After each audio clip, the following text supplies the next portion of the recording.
വകുപ്പുകളിൽ നിന്നായി 16,000-ഓളം സർക്കാർ ജീവനക്കാരാണ് ഇന്ന് സർവീസിൽ നിന്ന് വിരമിക്കുന്നത്. ഇവരിൽ പകുതിയും സ്കൂൾ അധ്യാപകരാണ്. സെക്രട്ടേറിയറ്റിൽ നിന്ന് 5 സ്പെഷ്യൽ സെക്രട്ടറിമാരടക്കം 150 പേർ വിരമിക്കുന്നുണ്ട്. 800-ഓളം പേർ പോലീസ് വകുപ്പിൽ നിന്നാണ് പടിയിറങ്ങുന്നത്. കൂടുതൽ വിവരങ്ങളുമായി MG മിഥുൻ ചേരുകയാണ്. മിഥുൻ, ഇത് സർക്കാരിന് ഇക്കാര്യത്തിലുള്ള ബാധ്യത പോലും ഇപ്പോൾ ചർച്ചയാകുന്നുണ്ട്. പെൻഷൻ നൽകുന്നതിൽ എന്താണ് ഇന്ന് സർക്കാർ ജീവനക്കാരുടെ വിരമിക്കലിന്റെ വിവരങ്ങൾ?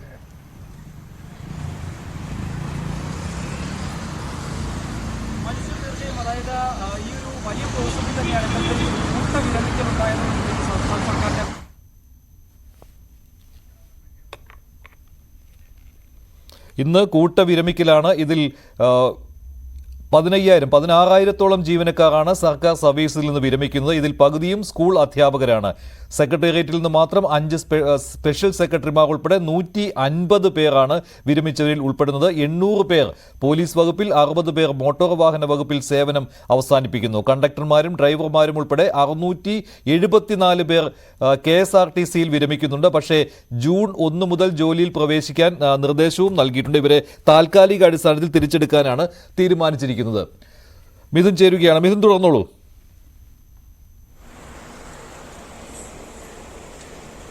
മഞ്ജുഷ്, ഇതുമൂലം 9,000-ലധികം കോടി രൂപയുടെ ഒരു പ്രതിസന്ധി, അത്തരത്തിലുള്ള പണം കണ്ടെത്തേണ്ട ഒരു സ്ഥിതിവിശേഷം ഉണ്ടാവുകയും ചെയ്തു. ഒപ്പം തന്നെ കഴിഞ്ഞ ദിവസങ്ങളിൽ കടപത്രവുമായി ബന്ധപ്പെട്ട കേന്ദ്രം അനുവദിച്ച തുക അത് ഇതിനുവേണ്ടി മാറ്റിവെക്കുകയും ചെയ്തിട്ടുണ്ട്. കൂടാതെ തന്നെ സർക്കാരിന് മുമ്പിലുള്ള ഒരു ആശ്വാസം, ഇതിൽ ഒരു ഭൂരിഭാഗം പേരും ട്രഷറിയിൽ തന്നെ ഈ ഒരു തുക നിക്ഷേപിക്കുകയും ഒപ്പം തന്നെ ഇത് ഉടനടി തന്നെ പിൻവലിക്കുന്നില്ല എന്നുള്ളത് മാത്രമാണ് സംസ്ഥാന സർക്കാരിനെ സംബന്ധിച്ച് വലിയ ആശ്വാസമായിട്ടുള്ളത്. ഏറ്റവും കൂടുതൽ പേർ വിരമിക്കുന്നത് വിദ്യാഭ്യാസ രംഗത്ത് നിന്നാണ്.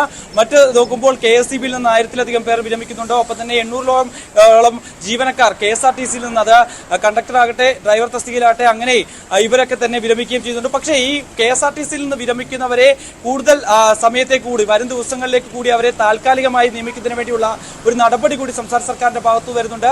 എന്തായാലും നമുക്കറിയാം, ഈ വർഷം, ഈ ഒരു സാമ്പത്തിക വർഷം ബജറ്റിൽ പ്രഖ്യാപിച്ചതുപോലെ തന്നെ ഈ ഒരു പെൻഷൻ തുക അടക്കം ഈ മാസം തൊട്ട് വിതരണം ചെയ്യുമെന്ന് സംസ്ഥാന സർക്കാർ അറിയിച്ചിരുന്നു. പക്ഷേ അതിനൊക്കെ പണം കണ്ടെത്തേണ്ട ഒരു സാഹചര്യം നിലവിലുണ്ട്. അത്രയും തുക, ഏകദേശം 41,430 കോടിയോളം രൂപ ഈ ഒരു സാമ്പത്തിക വർഷം കടമെടുക്കാനുള്ള ഒരു തീരുമാനം കേരളത്തിന്റെ ഭാഗത്തുനിന്നും ഉണ്ടായിരുന്നു. ഇത് കേന്ദ്രത്തെ അറിയിച്ചു എങ്കിൽ പോലും തന്നെ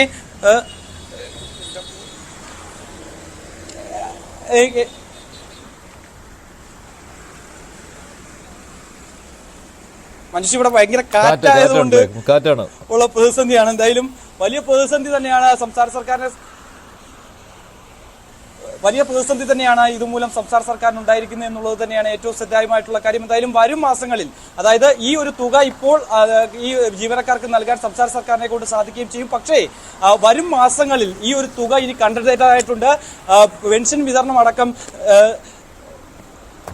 ശരി മിഥുൻ, കുഴപ്പമില്ല, കാര്യങ്ങൾ വിശദീകരിച്ചു കഴിഞ്ഞു. മിഥുൻ, 3,500 കോടി രൂപ തൽക്കാലം കടമെടുത്തുകൊണ്ട് ആനുകൂല്യങ്ങൾ നൽകുവാനാണ് ഇപ്പോൾ സർക്കാരിന്റെ തീരുമാനം. ചൊവ്വാഴ്ച 3,500 കോടി രൂപ കടമെടുത്തിട്ടുമുണ്ട് സംസ്ഥാന സർക്കാർ. എന്തായാലും ഒരു റെക്കോർഡ് വിരമിക്കലാണ് ഇന്ന് നടക്കുന്നത്. 16,000-ഓളം സർക്കാർ ജീവനക്കാരാണ് ഇന്ന് സർവീസിൽ നിന്ന് വിരമിക്കുന്നത്. ഇതിൽ പകുതിയിലേറെയും സ്കൂൾ അധ്യാപകരാണ് എന്നുള്ള പ്രത്യേകതയും ഉണ്ട്.